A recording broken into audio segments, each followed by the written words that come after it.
بسم اللہ الرحمن الرحیم۔ ایک حصہ سورۃ الانبیاء کے خلاصے کا عرض کر چکا تھا، اب دوسرا حصہ کہ ان سے کہا گیا اب بھاگنے کی کوشش نہ کرو بلکہ واپس لوٹو اسی عیش و عشرت کی طرف جس نے تمہیں مدہوش کر رکھا تھا، انہی بلند و بالا مکانات کی طرف جن پر تمہیں بڑا ناز تھا، انہی قصبوں اور محلوں کی طرف جہاں تم اکڑ اکڑ کر چلا کرتے تھے، وہاں جاؤ تاکہ جب سوال کرنے والے تم سے نزول عذاب کے منظر کے بارے میں سوال کرے تو تم انہیں جواب دے سکو۔ حضرت قتادہ رضی اللہ تعالیٰ عنہ فرماتے ہیں کہ یہ بات انہی استہزاء اور تذلیل کے طور پر کہی گئی تھی۔ کائنات کی اس کھلی ہوئی کتاب میں رب العالمین کی وحدانیت کے بے شمار دلائل بکھرے ہوئے ہیں۔ اس کائنات میں ارض و سما، شمس و قمر اور لیل و نہار وغیرہ کی صورت میں جو کچھ بھی ہے اسے اللہ نے لہو و لعب کے لیے پیدا نہیں کیا بلکہ حکمت کے تحت اور اس مقصد کے لیے پیدا کیا ہے کہ انسان اس میں غور و فکر کرے اور عبرت حاصل کرے۔ اس عالم رنگ و بو کے ہر چیز اللہ کی اطاعت و تسبیح میں لگی ہوئی ہے سوائے کافر انسان کے جس نے اپنا وتیرہ غفلت اور سرکشی کو بنا لیا ہے۔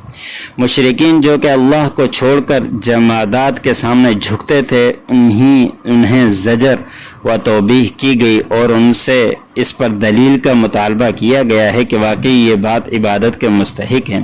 ظاہر ہے کہ ان کے پاس اپنے شرک اور بت پرستی کے جواز پر نہ کوئی عقلی دلیل تھی نہ ہی نقلی دلیل تھی۔ مشرکین کے 6 دلائل۔ مشرکین کے باطل نظریات کی تردید کے بعد ایک خالق اور قادر کے وجود پر 6 دلائل ذکر کیے گئے ہیں۔ یہ سب کے سب تقوینی دلائل ہیں جن کا نظروں سے مشاہدہ کیا جا سکتا ہے اور جن کی حقیقت کی بحث اور تحقیق کے بعد اہل علم نے تسلیم کیا ہے۔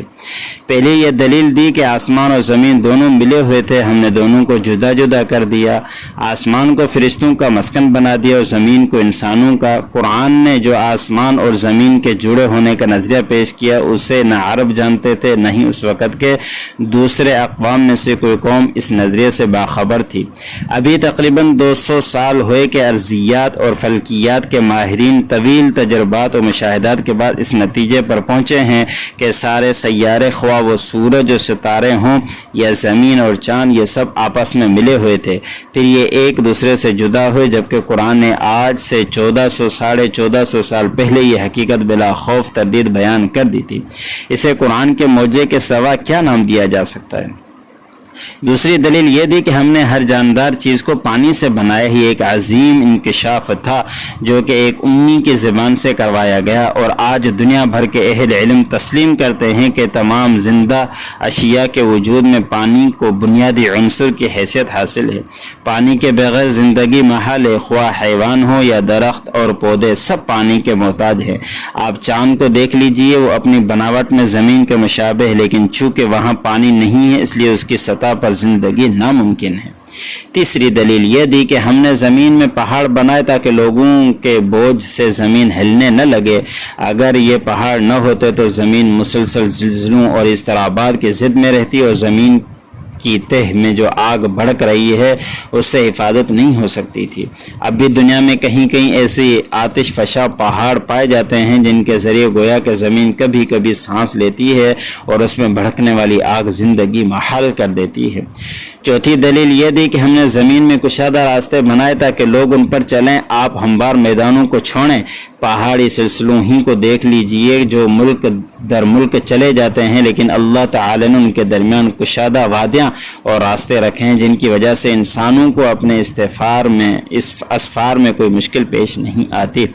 پانچویں دلیل یہ دی کہ ہم نے آسمان کو محفوظ چھت بنایا ہے، اس چھت میں لاکھوں ستارے سورج اور چاند ہیں جو اپنے اپنے مدار میں انتہائی تیز رفتاری سے گھوم رہے ہیں، نہ ان میں ٹکراؤ ہوتا ہے نہ ہی وہ خلط ملط ہوتے ہیں۔ اگر ایک ستارہ بھی اپنے مدار سے ہٹ جائے تو نظام عالم میں خلل واقع ہو جائے، تو وہ کون ہیں جو اس سارے نظام کو سنبھالے ہوئے ہیں اور کسی کو بھی ایک مخصوص رفتار رسے سے ادھر ادھر نہیں ہونے دیتا؟ کیا لات و حبل، کیا عزا اور منات؟ نہیں، رب العالمین کے سوا کوئی نہیں۔ چھٹی دلیل تکوینی دلائل میں سے یہ دی ہے کہ رات اور دن، سورج اور چاند کو اللہ نے بنایا ہے، یہ سب آسمان میں تیر رہے ہیں، جیسے مچھلی پانی میں تیرتی ہے، انہیں یک کے بعد دیگرے آنے جانے میں کوئی مشکل پیش نہیں آتی اور یہ کبھی رکتی بھی نہیں، مسلسل چلتی رہتی ہے۔ حرکت ہی میں ان کی زندگی ہے۔ رات اور دن، سورج اور چاند، نجوم اور افلاک کی حرکت کا نظریہ قرآن نے اس وقت پیش کیا تھا جب اس حوالے سے بڑے بڑے باخبر بھی بے خبر تھے۔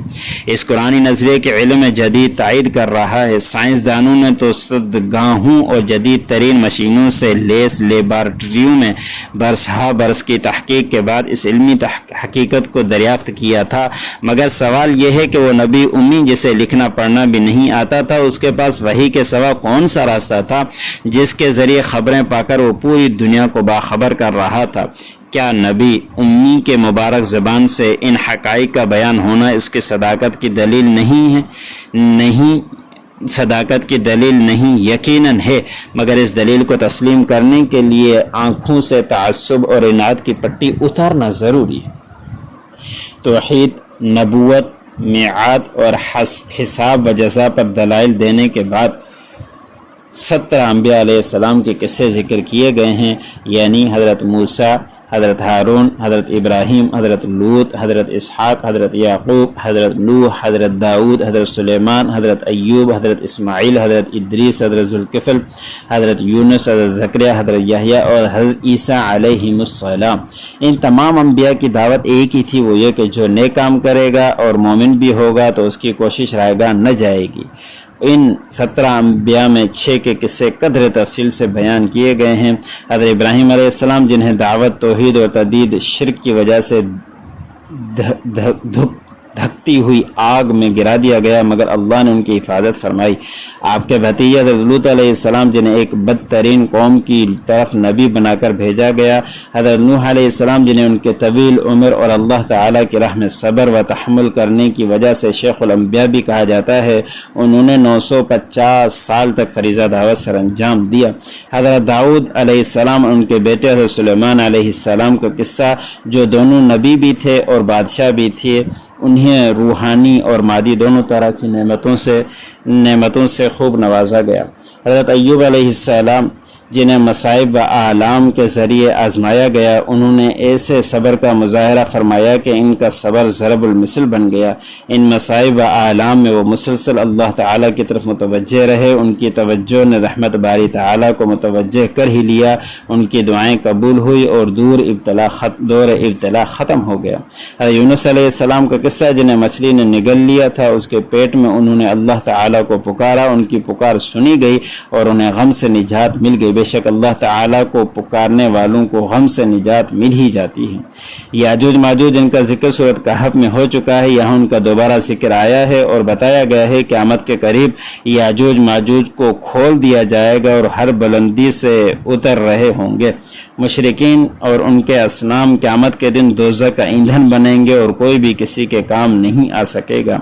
انبیاء متقدمین کے قصص بیان کرنے کے بعد بتایا گیا کہ محمد صلی اللہ علیہ وسلم دین اور دنیا میں سارے جہانوں کے لیے رحمت ہیں۔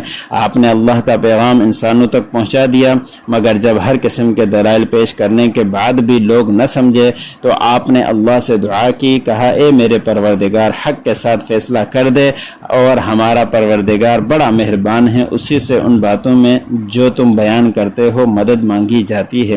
اللہ نے اپنے نبی کی دعا قبول فرمائی اور غزوہ بدر کے مواقع پر مشرکین پر اللہ تعالیٰ کا عذاب نازل ہو کر رہا۔ اسی دعا پر سورۃ انبیاء کا اختتام پذیر ہو جاتی ہے۔ اسی دعا پر سورۃ انبیاء اختتام پذیر ہو جاتی ہے۔ جو کہا سنا اللہ مجھے بھی اور تمام سننے والوں کو عمل کرنے کی توفیق عطا فرمائے۔